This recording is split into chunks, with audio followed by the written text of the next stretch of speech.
Hello എല്ലാവർക്കും നമസ്കാരം. പുതിയൊരു വീഡിയോയിലേക്ക് സ്വാഗതം.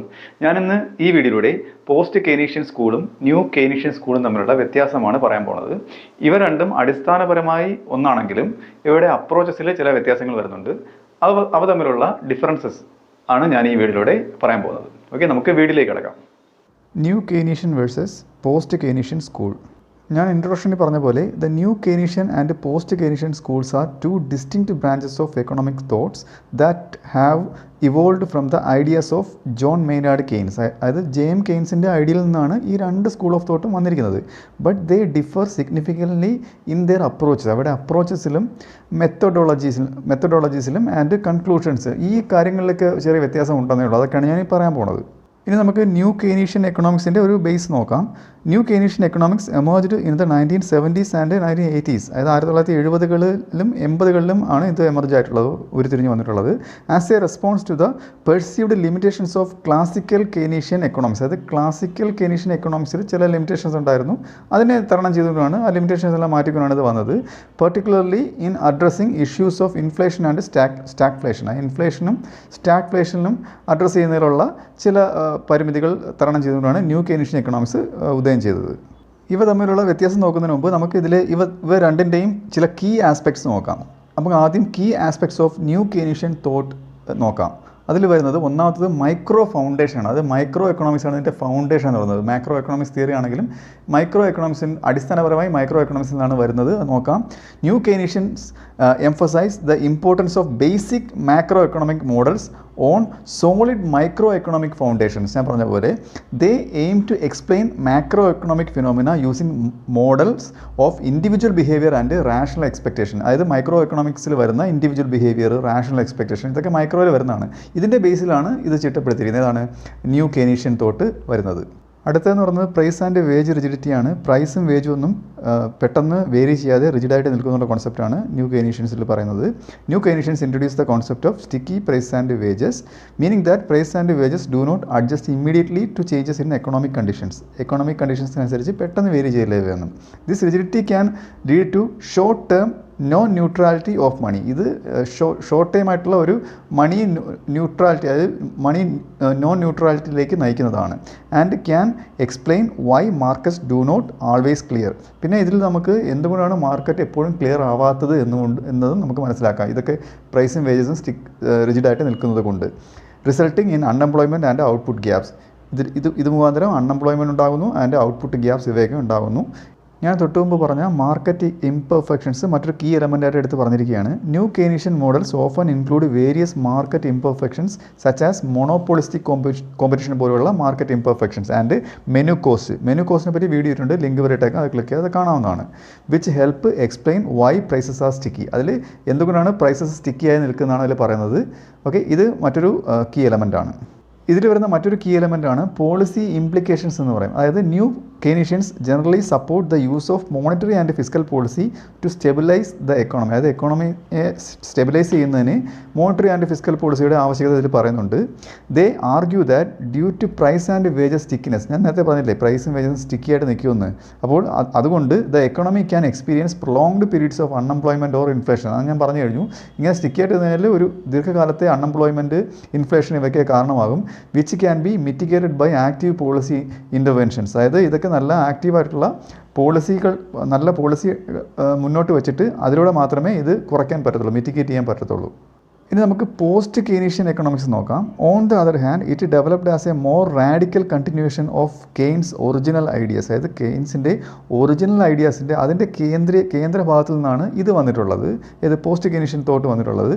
ഡൈവർജിങ്, അതായത് ന്യൂ കെയ്നീഷ്യൻ തോട്ടിൽ നിന്നും ക്ലാസിക്കൽ തോട്ടിൽ നിന്നൊക്കെ വഴിമാറി വന്നിട്ടുള്ള ഒരു ആശയമാണിത്. അത് diverging significantly from both classical and new Keynesian thought. ഇനി നമുക്ക് key characteristics of post Keynesian economics നോക്കാം. അത് വിച്ച് ഇൻക്ലൂഡ് ഒന്നാമത്തേന്ന് പറയുന്നത് എംഫസൈസ് ഓൺ അൺസെർട്ടനിറ്റി. അതായത് ഈ പോസ്റ്റ് കെയ്നീഷ്യൻസിൻ്റെ എക്കണോമിക്സിൻ്റെ പ്രധാനപ്പെട്ട പ്രത്യേകത വെച്ചാൽ അതൊരു അൺസെർട്ടനിറ്റിയിലാണ് ഇത് ഊന്നിയിരിക്കുന്നത്. അതായത് തീർച്ചയില്ലാത്ത കാര്യങ്ങൾ. അതായത് post Keynesian stress the role of fundamental uncertainty in the എക്കോണമിയിൽ നടക്കാൻ ഉറപ്പില്ലാത്ത കാര്യങ്ങൾ എന്തൊക്കെയാണെന്ന് വെച്ചാൽ where future events cannot be predicted with certainty. ഫ്യൂച്ചറിലെ ഇവൻറ്റ്സ് നമുക്ക് പ്രെഡിക്റ്റ് ചെയ്യാൻ പറ്റത്തില്ല എന്നുള്ള രീതിയാണ്, അങ്ങനെ ഒരു അപ്രോച്ചാണിത്. This contrast with the new Keynesian reliance on rational expectation. അപ്പോൾ ഇത് നമ്മുടെ ന്യൂ കെയ്നീഷ്യൻ എക്കണോമിക്സിൽ നിന്ന് വിരുദ്ധമായിട്ടുള്ള ഒരു കാര്യമാണ്. ഇനി ഇതിൻ്റെ മറ്റൊരു കീ എലമെൻ്റ് എന്ന് പറയുന്നത് ഹെറ്ററോഡോക്സ് അപ്രോച്ചാണ്. ഹെറ്ററോഡോക്സ് എന്ന് വെച്ചാൽ നമ്മൾ അടിസ്ഥാനപരമായി വിശ്വാസത്തിന് നിരക്കാത്ത കുറച്ച് നമുക്ക് ഉൾക്കൊള്ളാൻ കഴിയാത്ത ചില കാര്യങ്ങൾ ഇതിലുണ്ട്. അതായത് post Keynesian economics is more eclectic and less formalised than new Keynesian economics. അതായത് കുറച്ച് അത്ര ഫോർമലൈസ്ഡ് അല്ലാത്ത ഒരു ന്യൂ കെയ്നീഷ്യൻ എക്കണോമിക്സിനെ കാട്ടി അത്ര ഫോർമലൈസ്ഡ് അല്ലാത്ത ഒരു അപ്രോച്ചാണ് ഇതിനുള്ളത്. It incorporates insights from other heterodox schools of thought such as institutional economics, അതായത് institutional economics, Marxist economics and behavioural economics, ഇതുപോലെയുള്ള മറ്റ് ഹെറ്ററോഡോക്സ് സ്കൂളുകളുണ്ട്. അതായത് നമ്മുടെ അടിസ്ഥാനപരമായിട്ടുള്ള ചില വസ്തുതകൾക്ക് നിരക്കാത്ത രീതിയിൽ നമ്മുടെ വിശ്വാസത്തിന് എതിരെന്ന് പറയുന്ന രീതിയിലുള്ള ഈ സ്കൂളിൻ്റെയൊക്കെ അതിൻ്റെയൊക്കെ അതുമായിട്ട് ബന്ധപ്പെട്ട് കിടക്കുന്ന ഒരു അപ്രോച്ചാണ് ഇത്. അടുത്തെന്ന് പറയുന്നത് റോൾ ഓഫ് എഫക്റ്റീവ് ഡിമാൻഡാണ്. അതായത് പോസ്റ്റ് കെയ്നീഷ്യൻ അവർ പറയുന്നത് post Keynesian emphasize the importance of effective demand in determining output and employment. അതായത് ഔട്ട്പുട്ടും എംപ്ലോയ്മെൻറ്റും ഡിറ്റർമൈൻ ചെയ്യുന്നതിൽ എഫക്റ്റീവ് ഡിമാൻഡിൻ്റെ പ്രാധാന്യം അവർ പറയുന്നുണ്ട്. They argue that demand drives supply. അതായത് ഡിമാൻഡാണ് സപ്ലൈ ക്രിയേറ്റ് ചെയ്യുന്നതാണ് പറയുന്നത്. കോൺട്രറി ടു ക്ലാസിക്കൽ എക്കണോമിക്സ്, അതായത് ക്ലാസിക്കൽ എക്കണോമിക്സ് നേരെ തിരിച്ചാണ് പറയുന്നത്. അതിന് വിരുദ്ധമായാണ് ഇവർ പറയുന്നത് where supply creates its own demand. അതായത് ക്ലാസിക്കൽ എക്കണോമിക്സ് പറയുന്നത് supply creates its own demand എന്നാണ് ക്ലാസിക്കൽ എക്കണോമിക്സ് പറയുന്നത്. ഇതേപോലെ സെയിൽസ് ലായിലെ പോലെ അത് ക്ലാസിക്കൽ എക്കണോമിക്സിൻ്റെ ഒരു ലാ ആണ്. അടുത്തതെന്ന് പറയുന്നത് ഫൈനാൻഷ്യൽ ഇൻസ്റ്റെബിലിറ്റിയാണ്. അതായത് post Keynesians focus on the inherent instability of financial markets. ഇവർ ഫൈനാൻഷ്യൽ മാർക്കറ്റിൻ്റെ ഇൻസ്റ്റെബിലിറ്റിയിൽ ഇവർ ഫോക്കസ് ചെയ്യുന്നുണ്ട്. അതായത് അതിന് മറ്റു ചില എക്കണോമിക്സിനെ ഇവർ കൂട്ടുപിടിക്കുന്നുണ്ട്. അതായത് they draw on the work of economists like Hyman Minsky to argue that financial markets are prone to bubbles and crashes. അതായത് നമ്മുടെ ഫൈനാൻഷ്യൽ മാർക്കറ്റ്സ് എപ്പോൾ വേണമെങ്കിലും തകർന്നു പോകാം എന്ന ഹൈമാൻ മിൻസ്കിയുടെ അഭിപ്രായത്തോട് ഇവർ ചേർന്ന് നിൽക്കുന്നുണ്ട്. Which can have severe macro economic consequences. ഇങ്ങനെ ഫൈനാൻഷ്യൽ മാർക്കറ്റ്സ് തകർന്നു കഴിഞ്ഞാൽ വളരെ ഗുരുതരമായിട്ടുള്ള മാക്രോ എക്കണോമിക്സ് പ്രത്യാഘാതങ്ങൾ ഉണ്ടാക്കുന്ന ആ ഒരു കാരണമാണിത്.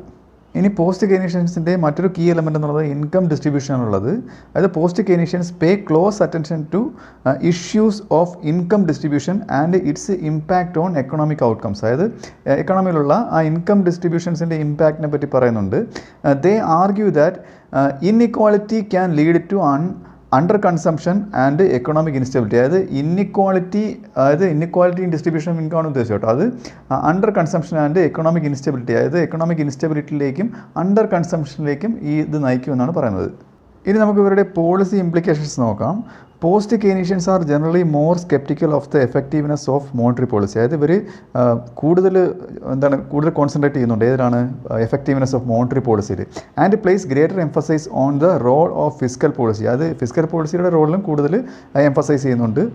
ആൻഡ് ഗവൺമെൻറ് ഇൻ്റർവെൻഷൻ, അത് മാത്രമല്ല ഗവൺമെൻറ് ഇൻ്റർവെൻഷൻസിൽ ഗവൺമെൻറ് ഇൻ്റർവെൻഷൻ എന്ന് വെച്ചാൽ to achieve full employment and stable growth, ഇതൊക്കെ നേടിയെടുക്കുന്നതിനുള്ള ഗവൺമെൻറ് ഇൻ്റർവെൻഷനിൽ ഇവർ ഫോക്കസ് ചെയ്യുന്നുണ്ട്. They advocate for policies that address income inequality and financial market regulation. അതായത് ഇൻകം ഇന്നിക്വാളിറ്റീസും അതായത് ഫൈനാൻഷ്യൽ മാർക്കറ്റ് റെഗുലേഷൻസ് കൊണ്ടുവരുന്ന പോളിസിക്ക് വേണ്ടിയും ഇവർ വാദിക്കുന്നുണ്ട്. ഇത് നമുക്ക് ഇവ രണ്ടും തമ്മിലുള്ള കമ്പാരിസൺസ് നോക്കാം. അപ്രോച്ചിലുള്ള കമ്പാരിസൺ എന്ന് പറയുന്നത് new Keynesians use formal mathematical models with micro economic foundation ആണ്, ആദ്യം പറഞ്ഞായിരുന്നു. While post Keynesians adopt a more eclectic and less formalised approach. ഇവർ കുറച്ചുകൂടെ എക്ലെറ്റിക് ആയിട്ടുള്ള ഫോർമലൈസ്ഡ് അപ്രോച്ചാണ് പോസ്റ്റ് കെയ്നീഷ്യൻസ്. ന്യൂ കെയ്നീഷ്യൻസ് ആണെന്നുണ്ടെങ്കിൽ കുറച്ച് മാത്തമെറ്റിക്കൽ മോഡൽസൊക്കെ വരുന്ന മൈക്രോ എക്കണോമിക് ഫൗണ്ടേഷൻസിൻ്റെ അടിസ്ഥാനത്തിലുള്ള കുറച്ച് അപ്രോച്ചുകളാണ്. പിന്നീട് പ്രൈസ് ആൻഡ് വേജ് ഫ്ലെക്സിബിലിറ്റിയുടെ കാര്യത്തിൽ new Keynesians emphasise price and wage rigidity as key factors in economic fluctuations. Economic ഫ്ലക്ച്വേഷൻസിൻ്റെ കാര്യത്തിൽ വരുമ്പോഴത്തേക്ക് പ്രൈസ് ആൻഡ് വേജ് റിജിഡിറ്റിയിലാണ് ന്യൂ കെയ്നീഷ്യൻസ് എംഫസൈസ് ചെയ്യുന്നത്. എന്നാൽ post Keynesians focus more on demand and uncertainty. അവർ ഡിമാൻഡിലും അൺസർട്ടനിറ്റിയാണ് ഫോക്കസ് ചെയ്യുന്നത്. ഇനി റോൾ ഓഫ് പോളിസിയിൽ വരുമ്പോഴത്തേക്ക് both school support government intervention. അത് രണ്ട് സ്കൂളുകളും എന്താണ് ഗവൺമെൻറ് ഇൻ്റർവെൻഷനിൽ സപ്പോർട്ട് ചെയ്യുന്നുണ്ട്, പക്ഷേ differ in their preferred tools and areas of focus, അവരുടെ ഏരിയാസ് ഓഫ് ഫോക്കസിലും ടൂൾസിലൊക്കെ ചില വ്യത്യാസങ്ങൾ വരുന്നുണ്ട്. അതായത് ആ വ്യത്യാസം ഇതാണ്. New Keynesians lean towards monetary policy. അവർ ന്യൂ കെയ്നീഷ്യൻസ് മോണിറ്ററി പോളിസിയിലാണ് കൂടുതൽ ഊന്നൽ കൊടുക്കുന്നത്. While post Keynesians emphasise fiscal policy and regulation. അത് പോസ്റ്റ് കെയ്നീഷ്യൻസ് ഫിസ്ക്കൽ പോളിസിയിലും റെഗുലേഷൻസിലേക്കാണ് കൂടുതൽ ഫോക്കസ് ചെയ്യുന്നത്. അപ്പോൾ ഇങ്ങനെ ഒരു വ്യത്യാസങ്ങളുണ്ട്. ഇനി മാർക്കറ്റ് ഡൈനാമിക്സിൻ്റെ കാര്യത്തിൽ നോക്കുകയാണെങ്കിൽ new Keynesians work within the framework of imperfect but fundamentally self correcting markets ആണ്. അതായത് ഫണ്ടമെൻ്റലി സെൽഫ് കറക്റ്റിംഗ് ആയിട്ടുള്ള മാർക്കറ്റ്സ് ആണ് ന്യൂ കെയ്നീഷ്യൻസിൻ്റെ വർക്കിലുള്ളത്. എന്നാൽ post Keynesians see markets as inherently unstable and prone to crisis. അതായത് അൺസ്റ്റേബിൾ ആയിട്ടുള്ള മാർക്കറ്റും ക്രൈസിസിന് കാരണമാകുന്ന മാർക്കറ്റുകളൊക്കെയാണ് ആർക്കുള്ളത്? പോസ്റ്റ് കെയ്നീഷ്യൻസിനുള്ളത്.